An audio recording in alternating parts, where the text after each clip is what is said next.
They say finding love is hard. But finding love for a 623-year-old vampire king who thinks tax policy is appropriate first date conversation? That's nearly impossible. George Knight, vampire king of the Northern Territories, had a problem. He'd conquered kingdoms, amassed fortunes, and survived countless wars, but he could not, for the life, or unlife, of him, get through a single dinner with a potential bride without her running away screaming. Not because he was a vampire. Most noble families knew about vampires and were fine with it for the political alliance. No, they ran away because George Knight had the romantic skills of a brick wall. His last courtship attempt had ended with the lady throwing her wine in his face after he spent 2 hours explaining his kingdom's tax system in excruciating detail. The one before that had actually fallen asleep at the dinner table, her face nearly landing in her soup. The one before that had fled halfway through the appetizer course, claiming a sudden illness that fooled absolutely no one. His advisors were in a panic. The kingdom desperately needed an alliance with the Southern Territories. Without it, trade routes would close, political tensions would escalate, and the fragile peace they'd maintained for decades could shatter. The vampire king needed a bride. They needed help. Professional help. That's where Emma Hartwell came in. Emma ran happily ever after matchmaking services from a tiny office above a bakery in the city, just 20 minutes from the castle, though the two worlds felt centuries apart. She was brilliant at her job. She'd matched over 200 couples, had an 87% success rate, and could spot romantic compatibility from a mile away. For other people, that is. For herself, Emma was convinced she was fundamentally unmatchable. She could read anyone else's love story perfectly. The right matches, the wrong timing, the missing pieces that would make everything click. Just never her own. She was plus-sized in a world that celebrated tiny. She was loud in a world that valued demure. She was clumsy in a world that prized grace. She was confident in her work, but deeply insecure about herself as a romantic prospect. She was, by her own assessment, everything a royal bride should absolutely not be. But she had a gift for seeing what people actually needed versus what they thought they wanted. And she'd built a moderately successful business on that gift, even if she couldn't seem to apply it to her own life. Her business was struggling, though. 3 major clients had canceled in the past month. Rent was overdue. She was 2 months away from having to close her doors and find a regular job. The thought made her stomach turn. Matchmaking wasn't just what she did. It was who she was. When the Vampire King's representative showed up at her office with an obscene amount of money and a desperate request, Emma's first instinct was to say no. Matching a vampire king? That was way above her pay grade, and the political stakes were enormous. This wasn't just about finding love. It was about saving a kingdom. Then the representative named a figure. A check large enough to save her business for 5 years. Maybe more. Emma said yes. That decision would change everything. Emma expected the Vampire King to be intimidating, powerful, perhaps a bit pompous. She was not wrong about any of those things. What she didn't expect was to make the worst first impression of her entire professional career. The throne room was massive, all dark wood and stone, with soaring ceilings and stained glass windows that filtered the afternoon light into pools of color on the marble floor. Very dramatic, very intimidating, very much not designed for a nervous matchmaker carrying an overstuffed portfolio. Emma had practiced her entrance. Confident stride, professional smile, firm handshake. She'd rehearsed it 17 times in her apartment that morning. She made it approximately 6 steps before her heel caught on absolutely nothing, and she went down hard. Her portfolio flew from her hands, papers scattering everywhere like oversized confetti. Client files, compatibility charts, and carefully organized notes on eligible noble ladies spread across the pristine marble floor in complete chaos. Emma's face burned with embarrassment as she scrambled to pick them up. A paper with a duchess's profile slid past her reaching fingers. She lunged for it, nearly face-planting again in the process. "Your Highness," she muttered, grabbing papers with both hands. "I'm so sorry, Your Highness. Just give me one moment." "It's Your Majesty, actually," a deep voice said from the throne. Not unkind, just correcting. Emma froze. Oh no, wrong title. She'd used the wrong title. "Your Majesty," she blurted out, then immediately realized that wasn't even a word. "I mean, Your Majesty, obviously. Your Majesty, that's what I meant."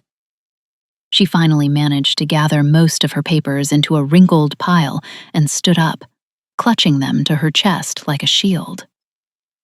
That's when she actually looked at George Knight for the first time. Oh no. He was gorgeous.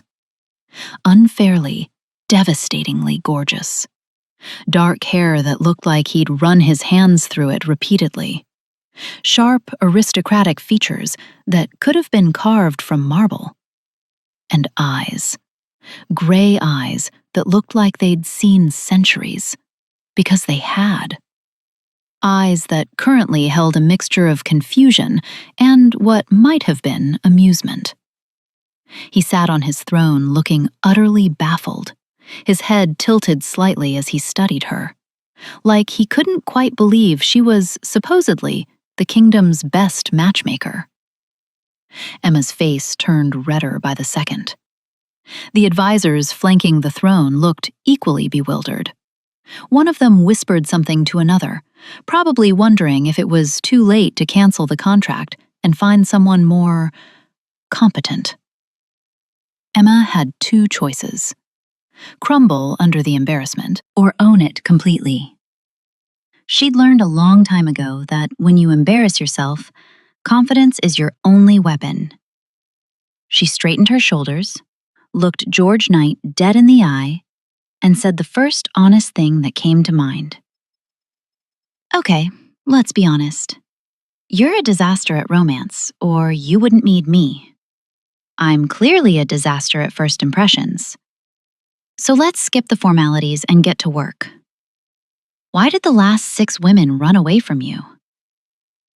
The throne room went completely silent. The kind of silence where you can hear dust settling. The advisors looked like they might faint. Apparently, no one had spoken to the Vampire King this directly in about 200 years. George Knight stared at her for a long moment. Emma's heart hammered in her chest, but she held his gaze. Then he smiled. Just a small quirk at the corner of his mouth, but it was definitely there. "You're right," he said, his voice surprisingly warm. "I am a disaster at romance. That's exactly why you're here. Please, sit down. Let's talk." One of the advisors rushed to bring a chair. Emma sat, smoothing her wrinkled papers on her lap, trying to look more professional than she felt. "So," George said, leaning forward slightly, "tell me how this works." Emma took a deep breath, falling into the familiar rhythm of her job. This part she knew. This part she was good at. "First, I need to understand what you're looking for. Not what the kingdom needs, what you need. Then I'll create a profile, search my database, and introduce you to compatible candidates. I'll coach you through the courtship process, help you make a good impression, and hopefully, we'll find you a bride within 6 months. Coach me? George raised an eyebrow. Yes, coach you. Because based on what I've heard, you desperately need coaching. One of the advisors made a strangled sound. George's smile widened. What have you heard? That you spent an entire date discussing tax policy. That you compared a woman unfavorably to your ex-wife during dinner. That you've had 6 failed courtships in as many months. Emma ticked them off on her fingers. Should I continue? No, that about covers it, George admitted. He didn't even look embarrassed. More resigned. Like he'd accepted this was simply who he was. So yes, Emma said firmly, you need coaching. I'll teach you what works, what doesn't, how to actually connect with someone instead of boring them into unconsciousness. And if I refuse the coaching? Then I'll find you a perfect match on paper, and you'll bore her to tears talking about tax reform on your first date, and we'll be right back where we started. Your choice, Your Majesty. George was quiet for a moment, studying her with those ancient gray eyes. Emma forced herself to meet his gaze, even though her heart was hammering and her hands were sweating. Very well, he said finally. I'll agree to your terms, with one addition of my own. What's that? You get full access to my life, my schedule, my household, my daily routine. If you're going to find me a proper match, you need to actually know who I am, not just what's in some file. Emma nodded slowly. That was actually reasonable and unusual. Most clients wanted to maintain some distance, some mystery. They didn't want their matchmakers seeing their messy reality. Agreed, she said. Anything else? Yes. When you find the right person, you'll help me win her, properly. I don't want to just acquire a bride like a political transaction. I want to actually earn her affection. I want her to choose me because she wants to, not because her family negotiated a contract. There was something in his voice, something almost vulnerable, that caught Emma off guard. This wasn't just a king looking for a convenient alliance. This was a man who wanted something real. That's what I do best, she said softly. I help people find real connections, not just contracts or arrangements. Real love. Good. George stood, and Emma quickly stood as well. He was tall. She had to tilt her head back to maintain eye contact. When do we start? How about tomorrow? I'll shadow you for a few days, observe your routine, get to know you. Then we'll do a practice date so I can see exactly what we're working with. A practice date? Trust me, Emma said. You desperately need one. George laughed, a real laugh, surprised and genuine. I believe you. Tomorrow, then. My assistant will arrange everything. Emma gathered her still wrinkled papers and turned to leave, trying to exit with more dignity than she'd entered. She made it halfway to the door before George called out. Miss Hartwell? She turned back. Yes? Thank you for being honest with me. Most people are too afraid. Emma smiled despite herself. Most people didn't just faceplant in front of you while inventing the word majesty. I think my dignity already died here today. Might as well be honest.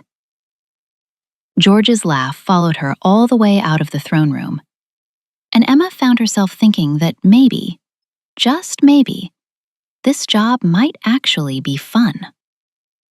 She had no idea how right she was, or how complicated things were about to become.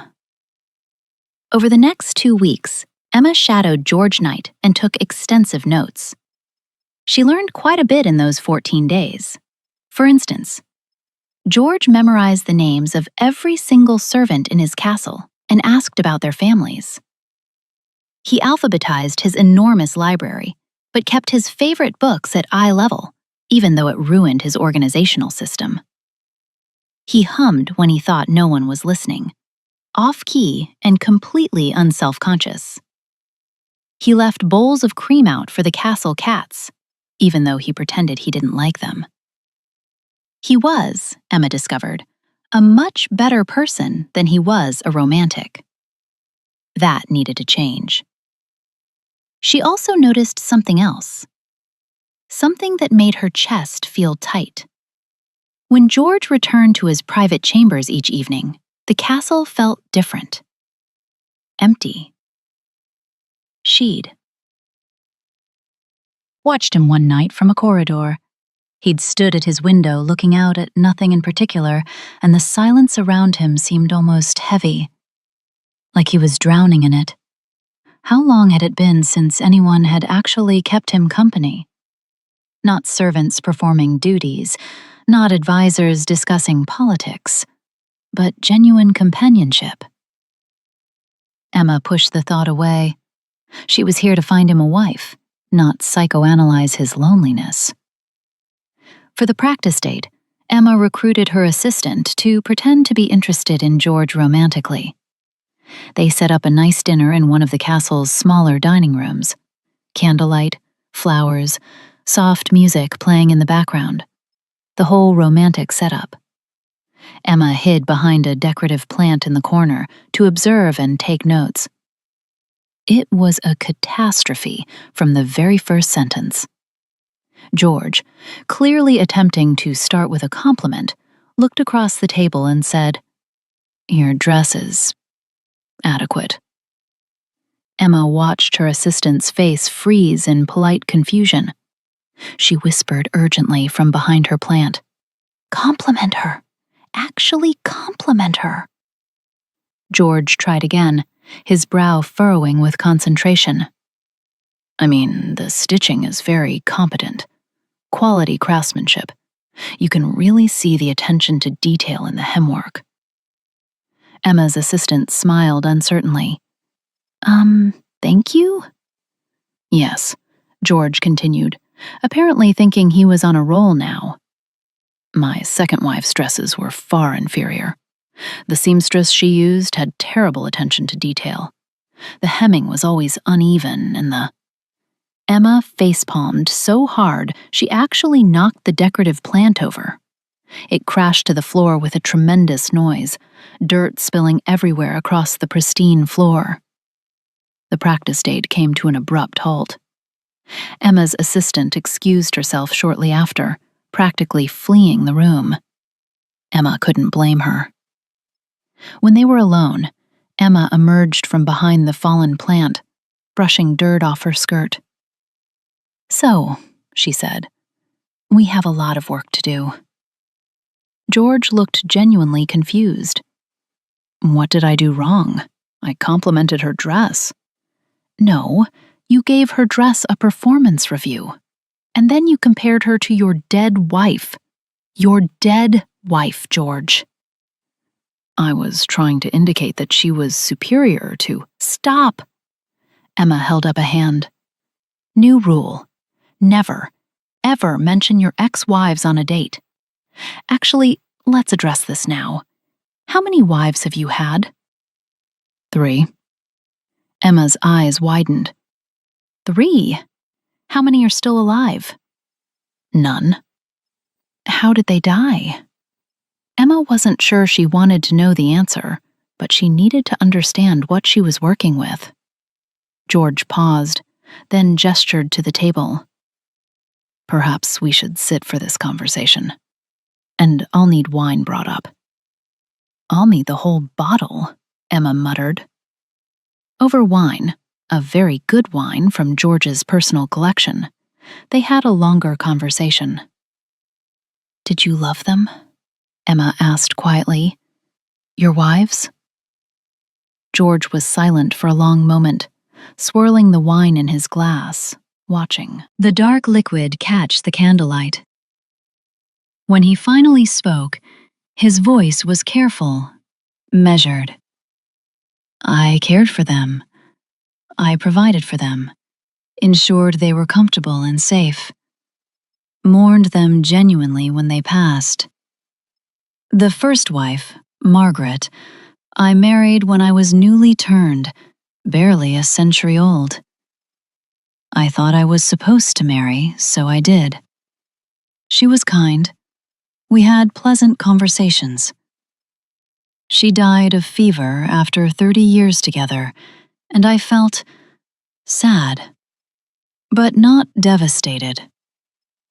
He paused, took a sip of wine. The second, Beatrice, was a political arrangement. Her family needed protection. I needed territory. We lived together for 40 years. She was intelligent, good company. When she passed in her sleep, I mourned appropriately, gave her a proper funeral, moved on within a year. And the third? Emma asked gently. Catherine. That was 200 years ago. She was adventurous, spirited. The bear incident was... He crops his head. That was genuine tragedy. I felt angry about her death, guilty that I hadn't protected her better. But even then, he looked up at Emma, his gray eyes honest and a little lost. Even then, I'm not sure what I felt was love. Not real love. Emma waited, sensing he had more to say. I've been married 3 times over 6 centuries, Emma. I went through all the motions: courtship, wedding ceremonies, shared lives, funerals. But love? He's setting down his wine glass. I don't think I ever truly loved any of them. Not the way you're supposed to love a wife. They were arrangements, companionship, duty, pleasant partnerships. But my heart never... He pressed a hand to his chest. I never felt it here. Not really. That's incredibly sad, Emma said softly. It is, George agreed. I think I've been emotionally dead for centuries. Just going through motions, performing what I thought I was supposed to feel. That's why when you asked if I know what love feels like, he looked at her directly. I genuinely don't know. I can't remember ever experiencing it. If I ever did, it was so long ago, maybe when I was still human, that it's completely gone now. Emma's heart ached for him. 600 years of existence, 3 marriages, and not one moment of real, genuine love. Then that's what we'll do, she said firmly, pushing past the tightness in her throat. Before I introduce you to candidates, we're going to teach you how to fall in love again. Or maybe, for the first time in centuries. Consider it research. George looked skeptical. How do you teach someone to fall in love? You don't teach them to fall in love with a specific person. You teach them how to be open to it. How to actually see people instead of just observing them. How to connect. How to be vulnerable. How to feel things instead of just going through appropriate motions. Emma leaned forward. Love isn't a transaction or a checklist or a duty you perform. It's about noticing 7 things, being prospects, letting yourself actually feel. Where's going to? Practice all of that. This sounds significantly more complicated than conquering kingdoms. It is, Emma said. But you're 623 years old. If you can learn to rule empires and survive centuries, you can learn this. George raised his glass with a slight smile. Too complicated lessons, then. Emma clinked her glass against his. To teaching a vampire king how to be human again. Or maybe, for the first time. Over the next month, Emma created a series of exercises designed to teach George the fundamentals of connection. The first exercise was called Notice Small Things. Emma took George to the village market on a bright afternoon. The square was bustling with activity, vendors calling out their wares, children running between stalls, the smell of fresh bread and flowers filling the air. Pick someone, Emma instructed. Anyone. Now tell me 3 things you notice about them. George pointed to a woman selling bread at a nearby stall. She's approximately 40 years old, selling bread, has flour on her apron, appears to be doing steady business based on the number of customers. No, Emma interrupted. Don't just observe her like a military report. Notice her. What's she doing? What does it tell you about who she is? George watched more carefully.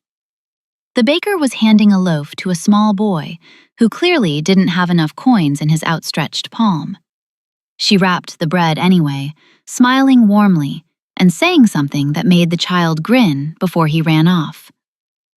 She's giving extra bread to children who can't afford full loaves, George said slowly. She's pretending she miscounted so they don't feel like it's charity. Emma beamed. There you go. That's noticing. That's actually seeing someone, not just looking at them. They spent the afternoon people-watching. George began to see things he'd never noticed before. Tiny kindnesses, small gestures, the details that made people beautifully, imperfectly human.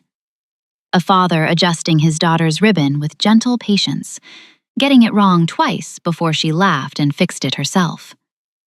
An elderly couple walking hand in hand, their steps synchronized from decades together, neither needing to speak. A young woman helping a stranger reach something on a high shelf, both laughing when they succeeded together. At the end of the afternoon, Emma asked casually, "So, what did you notice about me today?" George didn't hesitate. You paid for that little girl's sweetbread an hour ago when her mother was counting coins.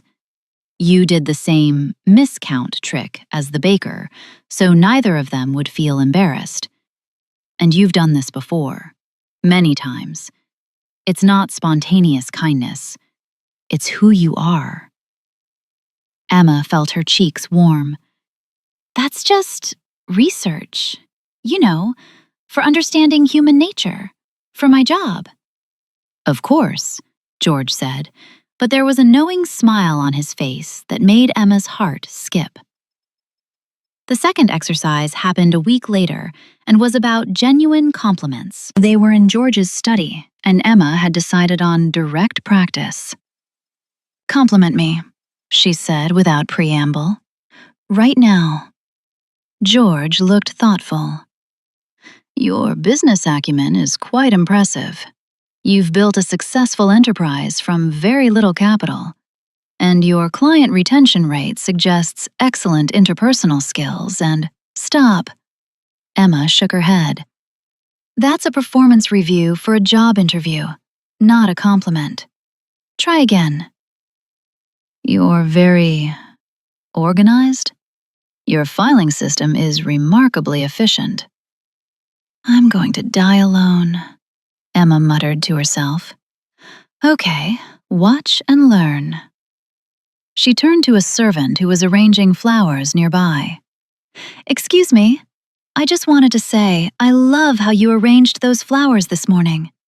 The way you mixed the roses with the wildflowers. It's creative and beautiful, and it shows you don't just follow rules. You make things better with your own touches." The servant's face lit up with genuine pleasure. "Oh, thank you, miss. That's very kind of you to notice." After the servant left, Emma turned back to George. "See? It's not about saying pretty words or formal phrases. It's about noticing what makes someone special and telling them you see it. And it has to be genuine. You have to actually mean it." George studied Emma for a long moment, his gray eyes serious and intent. "Your laugh is too loud for polite society," he said finally. Emma's smile dropped instantly. "Wow, thanks so much. That's really—" I wasn't finished. George held up a hand. "Your laugh is too loud for polite society, and I've started noticing when you're not laughing, because rooms feel colder without it. Everything feels less alive when you're quiet. I forms myself saying things just to hear you laugh, and I've never cared about making anyone laugh before." Emma forgot how to breathe for a second. Her heart was doing something complicated in her chest. George continued, completely oblivious to the effect his words were having. "Was that better? More genuine?" "Yes," Emma managed, her voice coming out slightly strangled. That was perfect. Gold star, A+. Let's move on to the next exercise." She needed to move on before she did something stupid, like reading too much into what was clearly just a practice compliment. The third exercise was called shared silence. Emma brought 2 cups of tea to the castle garden at sunset. The garden was beautiful this time of day. Golden light filtering through the leaves, birds singing their evening songs, the scent of roses heavy in the warm air. "Sit," she instructed, settling onto a stone bench. George sat beside her, looking puzzled. "What are we doing?" "We're going to sit, in silence, together." "That's the entire exercise?" "Being comfortable in silence with someone is one of the most intimate things you can do," Emma explained. "Most people can't do it. They fill every gap with words because silence feels awkward or uncomfortable. But with the right person, silence can be peaceful, companionable, even joyful. So just be here, with me, quietly." George looked skeptical, but agreed to try. The first few minutes were awkward. He fidgeted, adjusted his position on the bench, cleared his throat unnecessarily. But gradually, he settled. He watched the sunset paint the sky in shades of orange and pink and deep purple. He listened to the birds singing. He noticed Emma close her eyes and smile at the evening breeze ruffling her hair. 20 minutes passed in comfortable silence. Finally, Emma spoke softly. "See? Not everything has to be perfect, or planned, or purposeful. Sometimes love is just being quiet together, and it being enough." George realized something profound in that moment. Sitting on this bench, listening to birdsong, with this woman beside him in comfortable silence, he'd never felt this peaceful in decades, maybe centuries. He couldn't remember the last time silence had felt like companionship instead of loneliness. "Thank you," he said quietly. "For what?" "For teaching me that silence doesn't have to be empty." Emma opened her eyes and looked at him. The sunset made her eyes look warm and golden. and George felt something shift in his chest. Something he hadn't felt in so long he barely recognized it. "You're welcome," she said softly. Neither of them moved from the bench for another half-hour, and neither of them needed to speak again. The silence said everything. As part of George's education in romance, Emma decided he needed real-world practice. Not with actual candidates yet, he wasn't ready for that kind of pressure. But practice outings to build his confidence and skills. These outings were, without exception, absolutely chaotic. The first practice outing was to the City Museum. Emma thought it would be perfect. Cultural, sophisticated, plenty of conversation starters. What she didn't account for was that George had lived through most of the history on display and had very strong opinions about historical accuracy. The museum guide gestured enthusiastically at an ancient vase in a display case. This beautiful piece is believed to be from the 1400s. Scholars think it was created somewhere in northern Italy. 1432 specifically. George interrupted. Florence. The artist was named Thomas. The tour guide blinked. Actually, we're not certain of the exact. I'm certain. I commissioned it. Emma grabbed George's arm and pulled him away from the bewildered guide before he could elaborate on how he'd been alive in 1432. "Stop showing off your immortal knowledge," she hissed. "You're supposed to be learning how to have a normal date, not proving you're 600 years old." But the information on the placard was completely wrong. Nobody cares. Let the museum be wrong. This is practice for being personable, not accurate. George looked genuinely confused by this concept, as if the idea of letting incorrect information stand was physically painful. They didn't make it through the rest of the museum tour. Emma dragged him out before he could correct any more historical inaccuracies or accidentally reveal he'd personally known half the people depicted in the paintings. The second practice outing was to the theater. Emma handed George a list of basic rules before they entered. Don't talk during the performance. Don't leave at intermission. Don't critique the historical accuracy. Just enjoy it. George lasted approximately 20 minutes. At what was clearly meant to be an emotional climax, the hero appearing to die in his lover's arms, George leaned over to Emma and said at full volume, "He's not actually dead. The actor is still breathing. Look, you can see his chest moving." Several people turned to shush him. Emma wanted to sink through her seat into the floor. "It's pretend," she hissed.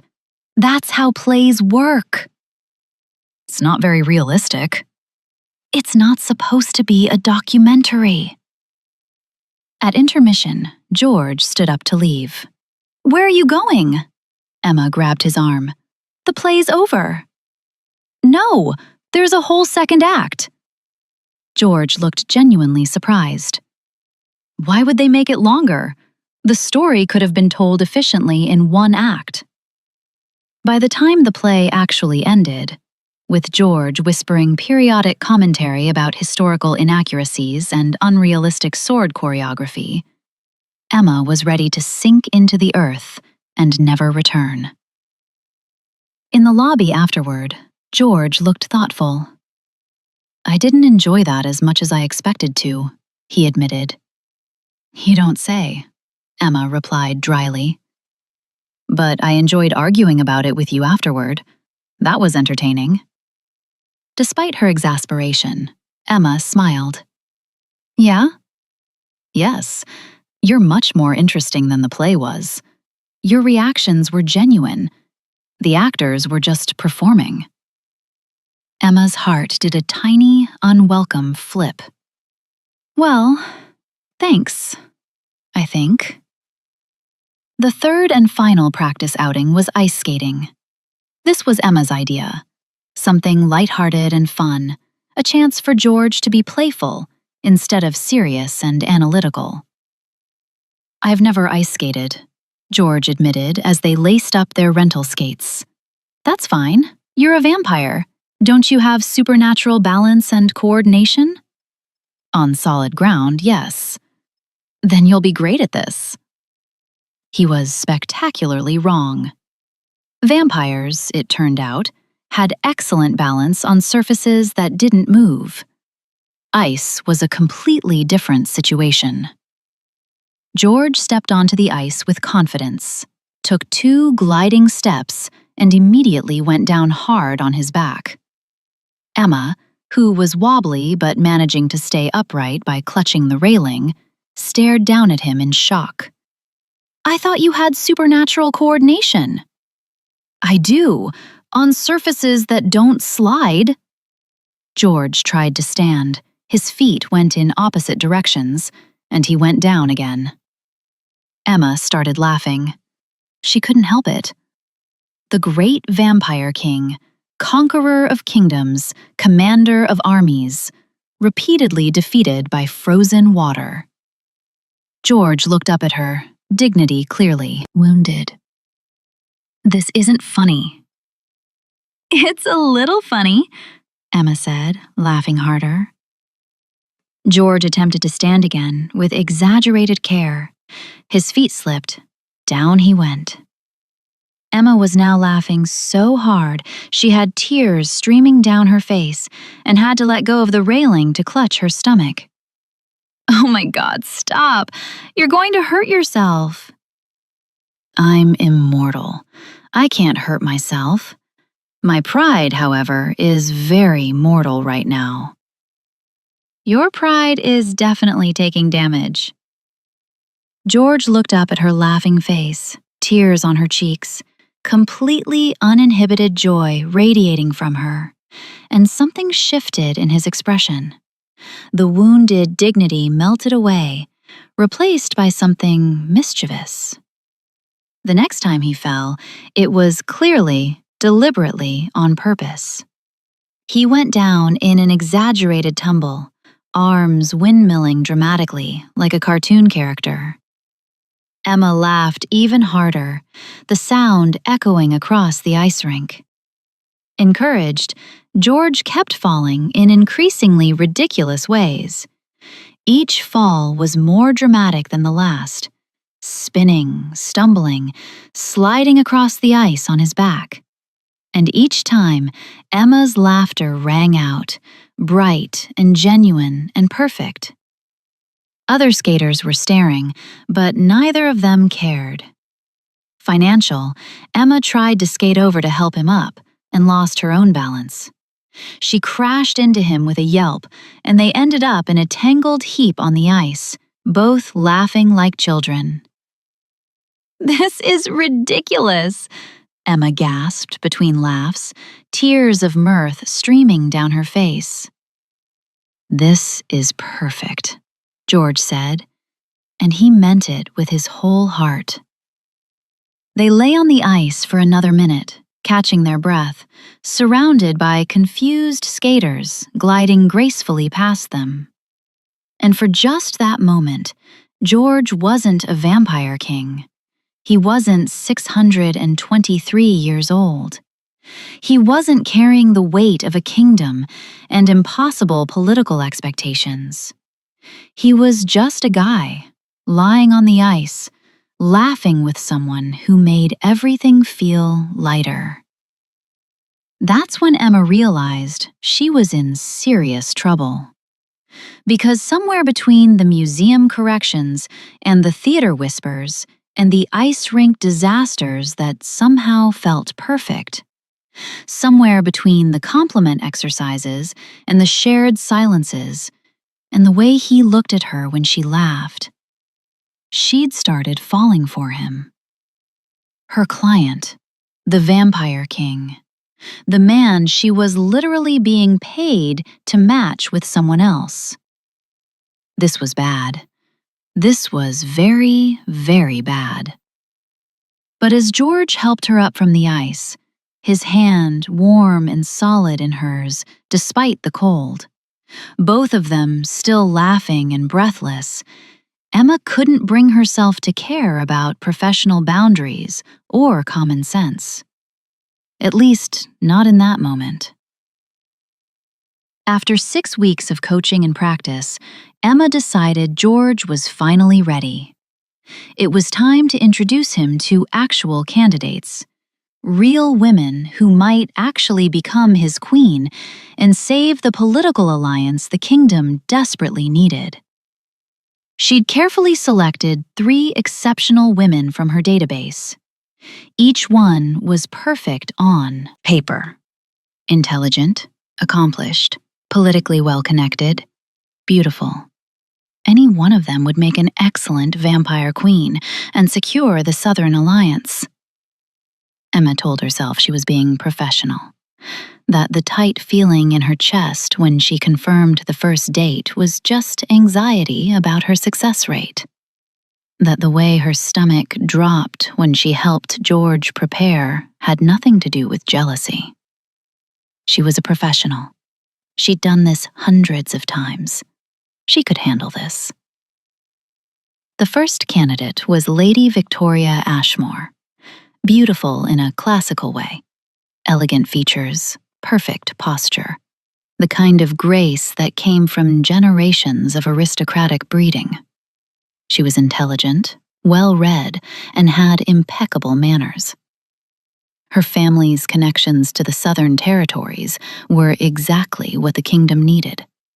On paper, she was absolutely perfect for George. Emma helped him prepare for the date, coaching him through conversation topics, reminding him of everything they'd practiced over the past 6 weeks. "Remember," she said, straightening his collar even though it didn't need straightening. "Actually listen to what she says. Ask follow-up questions. Notice small things about her. And for the love of everything, do not mention tax policy or your dead wives." "I know," George said patiently. "You've told me this approximately 17 times. I'm telling you an 18th time because I know you, and you get nervous and fall back on familiar topics when you're uncomfortable." George smiled slightly. "You do know me, don't you?" There was something in his voice that made Emma's heart skip, but she ignored it. She had to ignore it. "Go," she said, stepping back. "Be charming. You can do this." The date went well.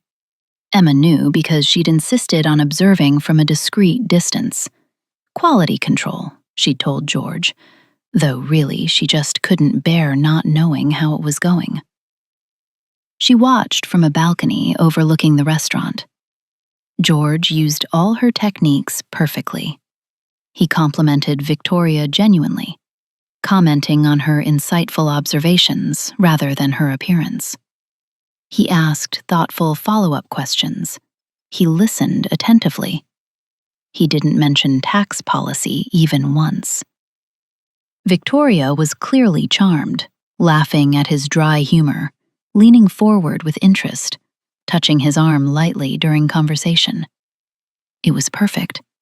Textbook perfect. Emma felt physically sick. After the date ended, Victoria leaving with promises to see him again soon, George found Emma waiting in the garden. "That went well," he said, his tone carefully neutral. Emma forced enthusiasm into her voice. "It did! She's wonderful. Perfect, really. Exactly what you need. Beautiful, intelligent, excellent family connections. The advisors will be thrilled." "She was lovely," George agreed, but there was something off in his voice. "But," Emma heard the hesitation. "But she didn't really laugh. At my jokes, I mean." "You made jokes?" "I tried that. Humorous observation technique you taught me. Several times." "And?" She smiled politely. Very politely. very controlled. George looked frustrated. It wasn't like when you laugh, you throw your head back and you don't care who hears you. She was very proper. Emma told herself the warm feeling in her chest meant absolutely nothing. Well, not everyone has my ridiculous, too loud laugh, she said, trying to keep her voice light. No, George said quietly, looking directly at her. They don't. The second candidate was Lady Helena Cross, brilliant, accomplished, with advanced degrees in literature and philosophy. Quick-witted, well-traveled, the kind of intellectual match Emma thought George desperately needed. This date went even better than the first. Emma watched them discuss poetry and philosophy, their conversation flowing naturally from topic to topic. Helena challenged George intellectually, debated points with him, made him think deeply about subjects he cared about. It was exactly what Emma had told him he needed. Someone who could match his centuries of knowledge and keep him mentally engaged. After Helena left, clearly interested in seeing George again, Emma asked how it went. She's remarkable, George said genuinely. Truly intelligent. I enjoyed our conversation immensely. It's rare to find someone who can discuss Aristotle and still surprise me with new perspectives. But, again, that word was there, hanging in the air. But she doesn't really challenge me. Not the way you do. She literally just debated philosophy with you for 2 hours. She debated beautifully, George clarified. But she always conceded in the end, always deferred to my opinion eventually. You never do that. You'll argue a point for an hour just because you believe you're right, even when I have 6 centuries of experience on the topic. That's called being stubborn, Emma said. It's not actually a good quality in a partner. I disagree, George said firmly. I like that you're stubborn. I like that you tell me when I'm wrong. Which is often, apparently. Most people would find that annoying. Then I'm not most people. The third candidate was Duchess Catherine Wells, the absolute perfect political match. Her family's alliance would stabilize the entire southern region, secure trade routes, and guarantee peace for decades. She was everything the kingdom needed in a queen. Diplomatic, sophisticated, experienced in navigating complex royal politics, she was, quite literally, the answer to all of the kingdom's problems. George took her to the castle garden for their date, Emma's suggestion to show her something he loved and cared about. The date was textbook perfect. Emma watched from a window in the castle, her hands clenched into fists at her sides, trying to breathe normally. Catherine admired the roses with genuine appreciation, asked thoughtful questions about the garden's history and design, complimented the careful landscaping. George was the perfect host, attentive, charming, knowledgeable, exactly as Emma had taught him to be. Watching him be perfect for someone else was physically painful. After Catherine left, with clear interest in seeing George again and excited mention of introducing him to her family, he found Emma in her small office in the castle. She was staring at her notes, not really seeing the words on the page. That was the best one yet, George said from the doorway. Emma didn't look up. Her voice came out too bright, too false. Great! Wonderful! So, should I start planning the engagement party? Catherine's family connections are exactly what the kingdom needs. The advisors will be ecstatic. She was perfect, George agreed. Everything you said I needed. politically connected, diplomatically skilled, genuinely kind. But Emma finally looked at him, and she couldn't keep the pain out of her eyes. George stepped into the room, closing the door behind him with deliberate care. "But she's not you." The words hung in the air between them like a confession. Emma's heart stopped. "What?" George moved closer, and Emma could see he looked almost tortured. "Every woman you've introduced me to, I've compared to you. I didn't mean to. I tried not to, but I couldn't help it." Emma would have laughed at that. Emma would have argued this point. Emma would have noticed that the roses need watering. "You've completely ruined me for anyone else."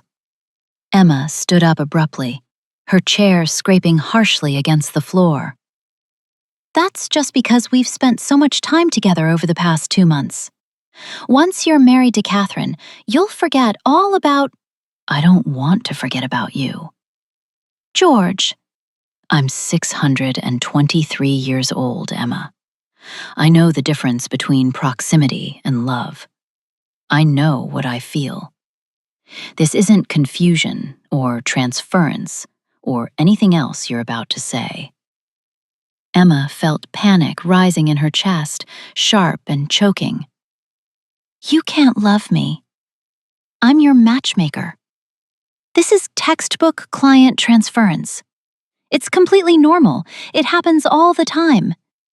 You're just confused because I've been helping you and—" "I'm not confused." "You can't love me." Emma's voice cracked, and tears started streaming down her face. "Look at me, George. Really look at me. I'm not queen material. I'm clumsy and loud, and I can't fit into royal gowns, and I don't know which fork to use at fancy dinners. And I tripped and fell flat on my face the first time I met you, and I knocked over a plant during your practice date, and I'm just me. I'm not elegant or poised or politically connected or anything a queen should be."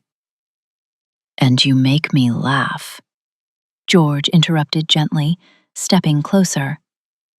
"And you see me as a person, not a crown or a political asset. And you challenge me to be better every single day. And when you're not around, I notice. Everything feels emptier. The castle feels colder. Food tastes like nothing. Not that I eat it, but metaphorically, everything is just less without you." Emma was crying openly now, tears streaming down her face. "You need someone worthy of being your queen." George crossed the room and took her hands in his touch gentle. "You are worthy. You're more than worthy. You're everything." "Your kingdom needs a political alliance. Catherine's family can give you that. Without this marriage, the southern territories will close trade routes, political tensions will escalate, everything could fall apart." "My kingdom needs a king who actually cares about ruling it, instead of just going through the motions for 6 centuries, George said firmly. "You've made me want to be present again. You've made me want to be better.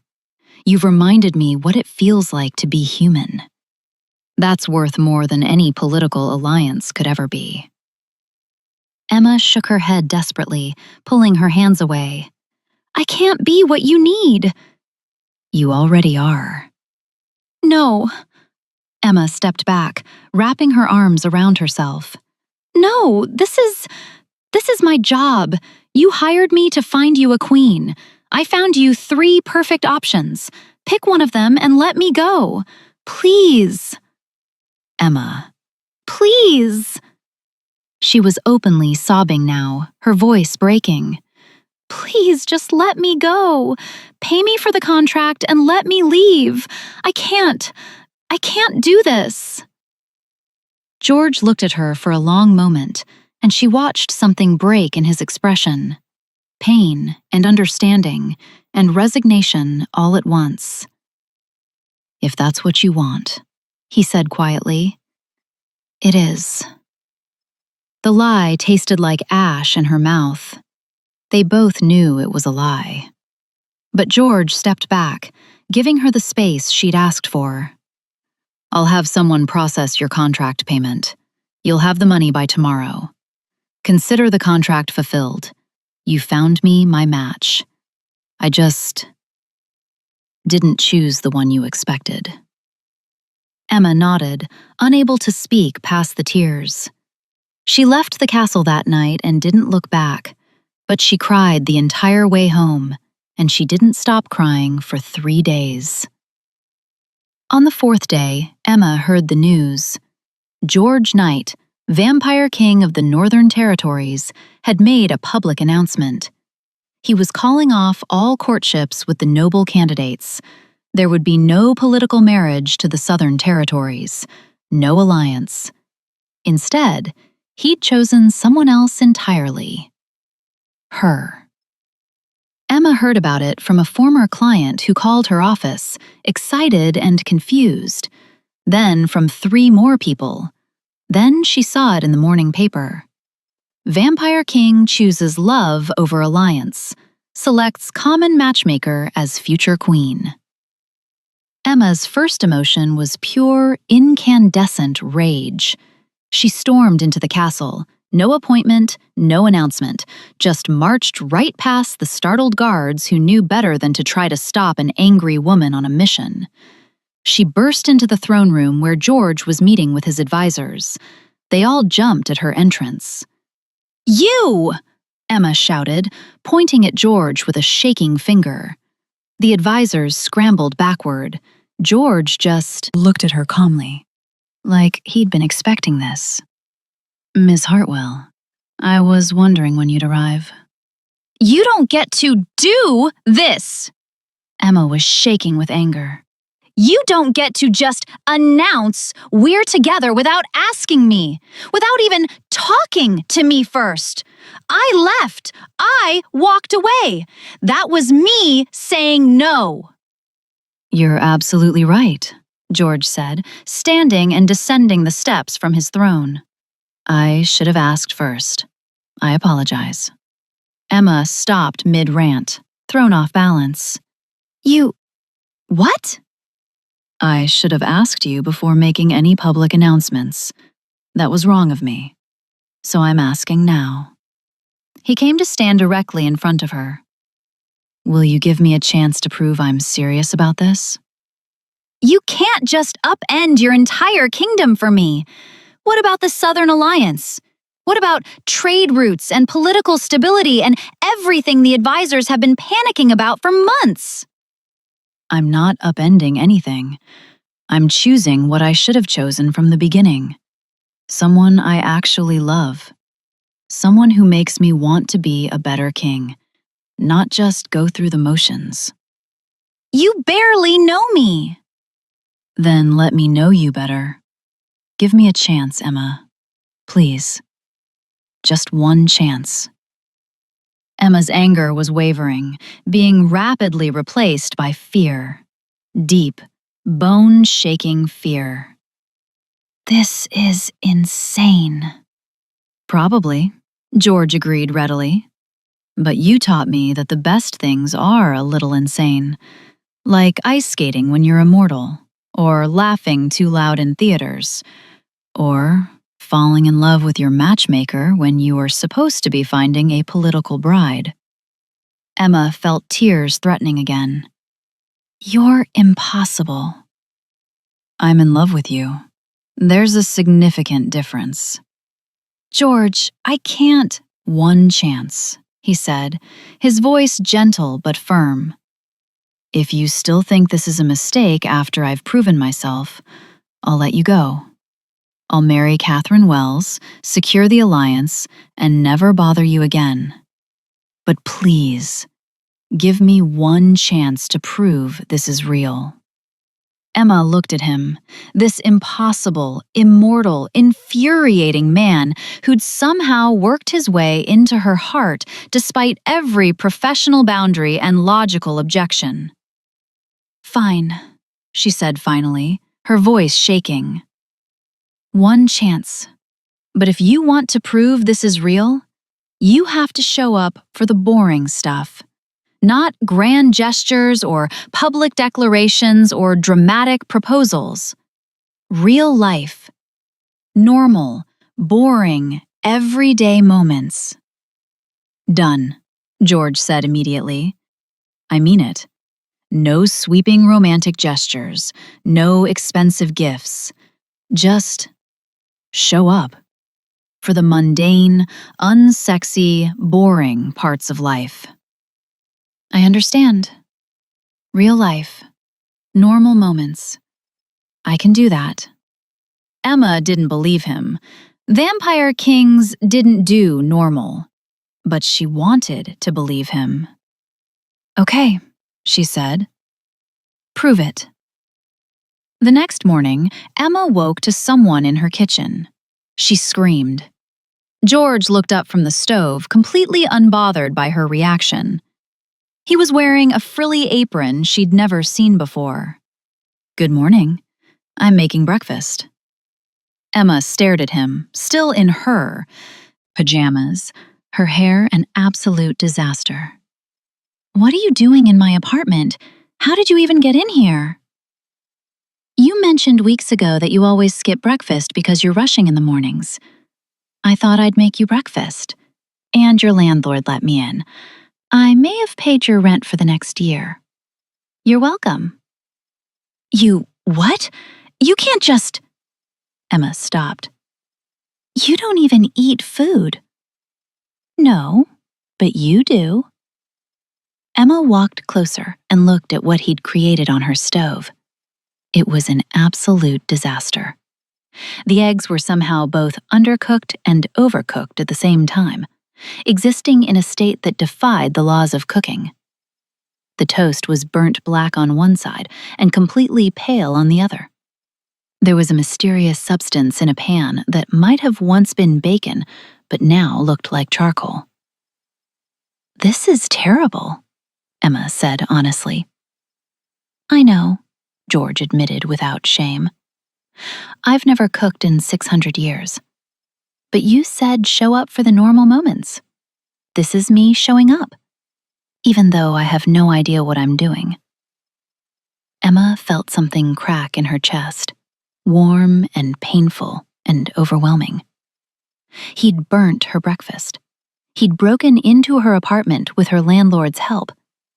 He looked absolutely ridiculous, standing in her tiny kitchen in his expensive clothes and a frilly apron.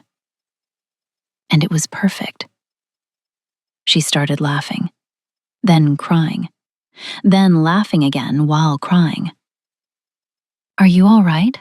George asked, genuinely concerned. "I'm eating this terrible breakfast," Emma declared, sitting down at her small table. "You don't have to. I'm eating it. Every bite." She did. Every bite of the terrible eggs and the burnt toast and the mysterious bacon substance that crunched in ways bacon shouldn't crunch. It was objectively the worst meal she'd ever had. It was also the best, because of what it meant. Over the next 2 weeks, George proved himself in small, ordinary ways. He showed up at her office one afternoon. "You need groceries. I'm taking you shopping." Watching George navigate a modern grocery store was the most entertaining thing Emma had ever witnessed. He was baffled by shopping carts, scandalized by prices, tried to pay with gold coins, and got into an actual argument with the self-checkout machine about its user-hostile interface. Emma laughed until her sides hurt. 1 week later, her sink broke at 2 in the morning. She texted George without thinking. Sink exploded, water everywhere. 10 minutes later, he was at her door with a toolbox. "You came," she said. You called. You needed help. That's how this works. You show up, even at 2 in the morning, even for broken sinks. He fixed it while she sat on the bathroom floor watching him, and she realized he meant every word. He met her friends at their weekly gathering, uninvited but welcomed. They interrogated him thoroughly. What are your intentions with Emma?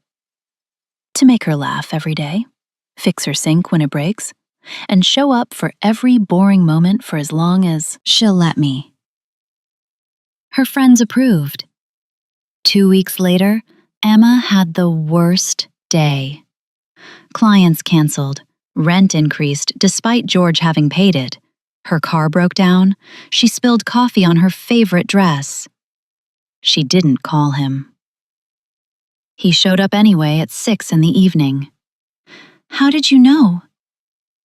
You didn't send me your usual good morning text. I knew something was wrong. Emma burst into tears. He held her without trying to fix anything. When she stopped crying, he asked, What do you need? Ice cream and bad TV. They spent the night on her couch. She fell asleep on his shoulder. He stayed perfectly still for 4 hours so he wouldn't wake her.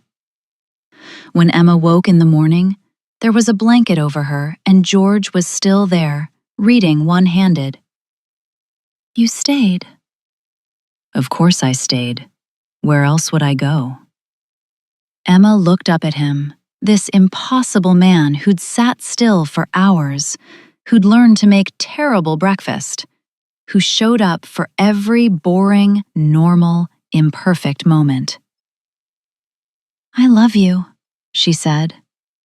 George's smile could have lit the world. I love you too. I've been waiting for you to realize it. Since when? The ice skating. Maybe before.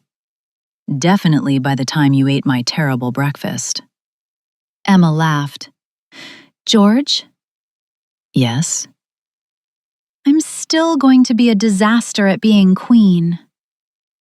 I'm counting on it. You'll make everything better by being exactly who you are. You really mean that? I really mean that. Emma kissed him. It wasn't perfect. She was morning-breathed and rumpled and bonked his nose with her forehead. But it was real, and that made it perfect. George didn't propose with a grand gesture.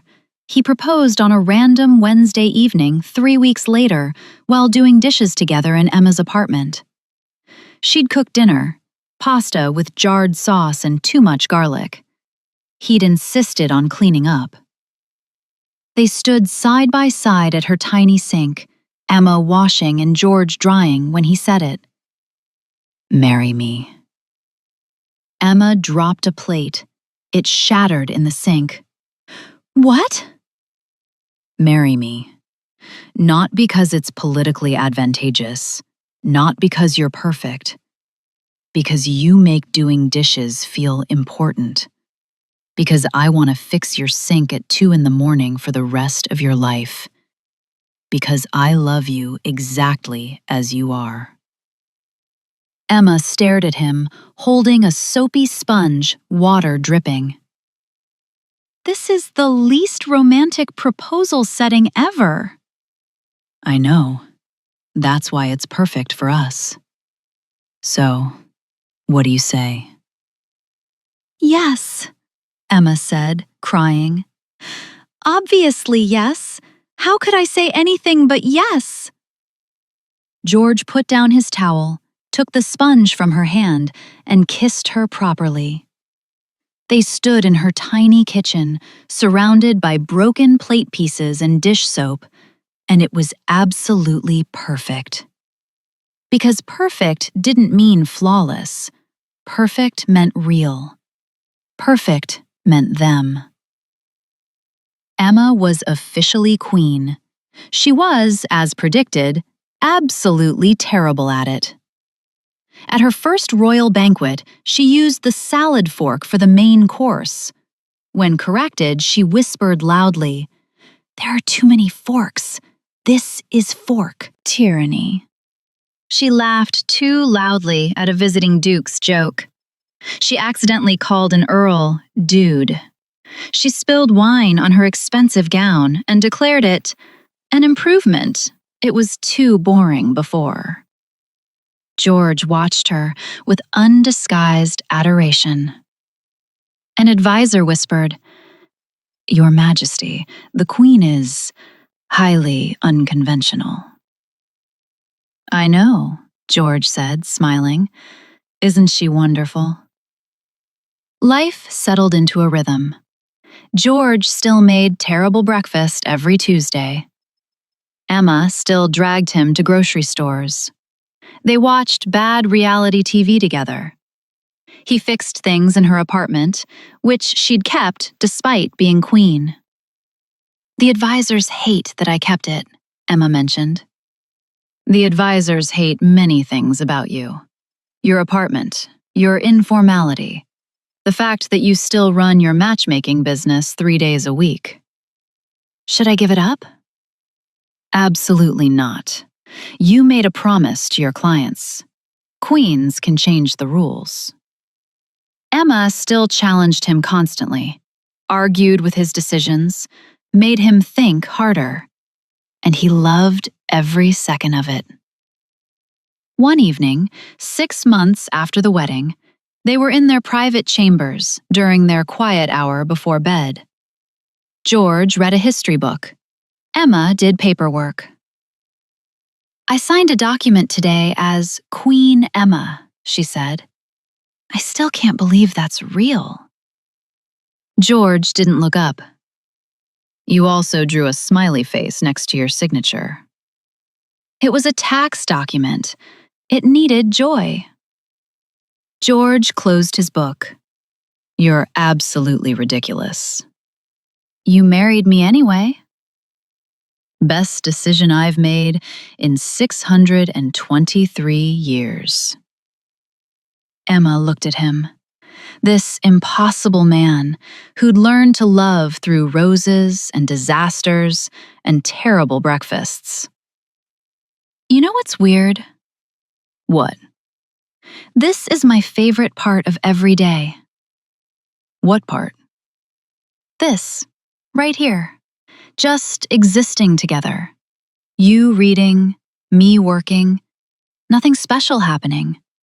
Just us being us." George put his book down.